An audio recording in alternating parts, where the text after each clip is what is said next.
Pessoal querido, voltando aqui para a nossa discussão sobre o texto do negacionismo no poder. No primeiro vídeo a gente falou um pouco então sobre as origens desse discurso, a quem que interessa, algumas das estratégias e pontuamos alguns conceitos. Continuando no texto, ele nos traz algumas outras informações que também são importantes. Primeiro de tudo, ele vai nos dizer, os autores do texto vão nos dizer, que ainda nós percebemos, principalmente no caso brasileiro, mais um desinteresse das pessoas em relação à ciência do que efetivamente um antinegacionismo raiz, vamos colocar assim. Esse desinteresse, ele tá ligado, claro, àquilo que nós já falamos, inclusive no outro vídeo, das pessoas não necessariamente perceberem o que é a ciência e quais as vantagens que ela traz para nossas vidas. Tanto que uma das questões bem pontuais que o texto coloca, que eu achei muito interessante, é que no fundo o que as pessoas querem, não somente essas pessoas que não acreditam, todo mundo quer, na verdade, né? As pessoas, elas querem ser ouvidas. É mais uma questão de participação nas decisões, uma questão de se sentir parte daquilo que a ciência está pensando, daquilo que a ciência está desenvolvendo, do que qualquer outra coisa. Porque, como o próprio texto nos aponta, durante muito tempo, o que bastava? Os cientistas lá dentro das universidades, ou onde quer que seja, dos laboratórios, faziam as descobertas, faziam as pesquisas e anunciavam, né? Olha, descobrimos isso, teorizamos aquilo. E isso meio que era uma carta branca para os cientistas, então, ó, se o cientista disse, tá certo, fechou, não se fala mais nisso. E não só cientistas, outros profissionais também estão sendo atacados, vamos colocar assim, pela retórica do ceticismo, do anticientificismo. Que profissionais são esses? Professores, eu sei bem do que eu tô falando nesse caso, jornalistas, intelectuais, experts nos assuntos. E esses outros profissionais, como professores, como jornalistas, por exemplo, qual que sempre foi a função deles? De uma certa forma, serem os mediadores entre o saber científico e o público geral. Só que o anticientificismo, ele também ataca esses profissionais. Eu vou falar também da minha própria experiência, quantas e quantas vezes em sala de aula já fui questionado, nunca tive grandes problemas com isso, tá, gente, né, não tô fazendo aqui nenhum drama, mas quantas vezes eu já fui questionado e aí eu vou perguntar, tá, mas onde que você viu essa informação? Ah, vi no blog tal, vi no YouTube e assim por diante. No caso específico da história e das ciências sociais, um dos grandes grupos que foi responsável por muita desinformação e por muita falsa simetria científica é um movimento conhecido como o MBL, o Movimento Brasil Livre. O MBL, por exemplo, foi um dos principais propagadores, agora eles pararam um pouco com isso, mas eles eram um dos principais propagadores da tal teoria de que o nazismo seria de esquerda, por exemplo. Isso é um exemplo de anticientificismo para fugir um pouco do exemplo só da questão ambiental, como a gente estava falando. Ou então, outros grupos que vêm dizer que no Brasil não existiu ditadura, ou relativizando o processo da ditadura militar. Isso tudo faz parte desse grande fenômeno que nós enxergamos como ceticismo. O fato de o Brasil passou por uma ditadura militar. Sim, o nazismo, ele é um regime de direita. Isso também são fatos científicos e não deveria existir um debate sobre a possibilidade do nazismo ter sido de esquerda.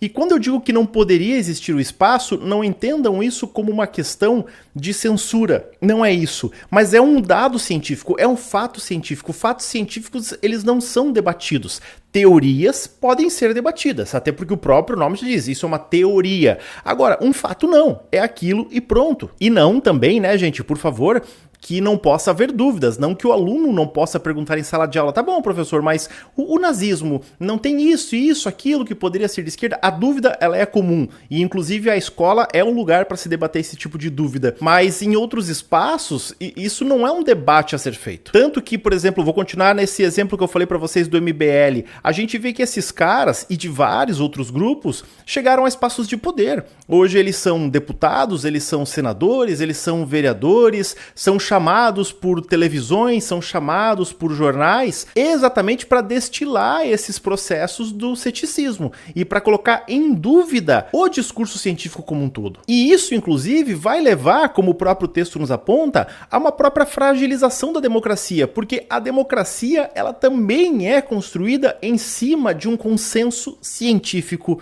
Ela não veio do nada, ela não é à toa. Então, quando a ciência ela é questionada, os frutos da ciência, como a democracia, também pode passar a ser questionado. A gente viu muito bem esse fenômeno que eu estou falando agora quando foram questionadas as urnas eletrônicas, por exemplo, quando foi questionado o processo eleitoral como um todo. Tanto que a gente viu que, inclusive, esse questionamento do processo eleitoral, com as manifestações lá do 8 de janeiro, né, toda aquela depredação, e isso, inclusive, levou à prisão de várias pessoas, porque daí, e não foram presas porque elas duvidaram da ciência, não é isso, é porque elas cometeram efetivamente crimes, vandalismo, tentativa de derrubada do sistema democrático e vários outros aí que a gente não precisa necessariamente entrar nisso agora. A gente até pode discutir mais tarde, né? Mas eu não quero me alongar nesse processo aqui. Só que então o que a gente precisa entender? O texto nos fala que essa desconfiança, esse distanciamento do discurso científico não deixa de ser legítimo. Se a gente vai lá e pega as causas, olha, as pessoas não se sentem contempladas pela ciência,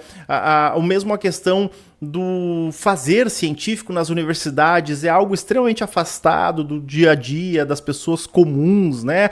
Tudo isso a gente compreende. Só que o que a ciência, novamente, agora as ciências sociais precisam buscar? Buscar formas de reabilitar o discurso científico frente a esse esgaçamento do tecido social. Só que a questão é como fazer isso. A gente vê lá que no século XX, com o desenvolvimento da tecnologia durante as guerras mundiais, a bomba atômica, né? Olha, a bomba atômica, ela foi um grande trunfo para a ciência, porque a ciência se mostrou forte, poderosa, num primeiro momento como possibilidade de destruição, mas num segundo momento como uma possibilidade de coisas boas. E a grande característica da ciência, como o texto nos traz, é o seguinte: a ciência ela só transforma em fato inegável algo que ela tem certeza absoluta. A ciência, novamente, ela não se faz com, ou melhor dizendo, os resultados da ciência não se fazem com opiniões. Entretanto, incertezas, perguntas, problemas, questões e dúvidas são a matéria-prima da discussão científica. Então, quando a gente fala em combater o ceticismo, não é calar as dúvidas. As dúvidas elas são mais do que bem-vindas para o processo científico. O problema é quando as dúvidas elas são equiparadas aos dados científicos. Tanto que o texto ele já vai encerrando e ele fala o seguinte: olha, não há uma forma muito fácil de chegar a uma solução para esse problema. Entretanto, ações coletivas elas são importantes. E quais são as ações coletivas mais importantes conforme os autores do texto? É fazer com que estratégias científicas e políticas andem juntas. Claro que essas estratégias políticas não é necessariamente os agentes políticos, mas sim pensar como alcançar uma população, como fazer a população perceber que a ciência também lhe traz benefícios e aí várias outras que nós podemos também pensar num outro momento. Certo, queridos? Vou ficando por aqui com essas aulas e até mais. Um grande abraço para todas e todos.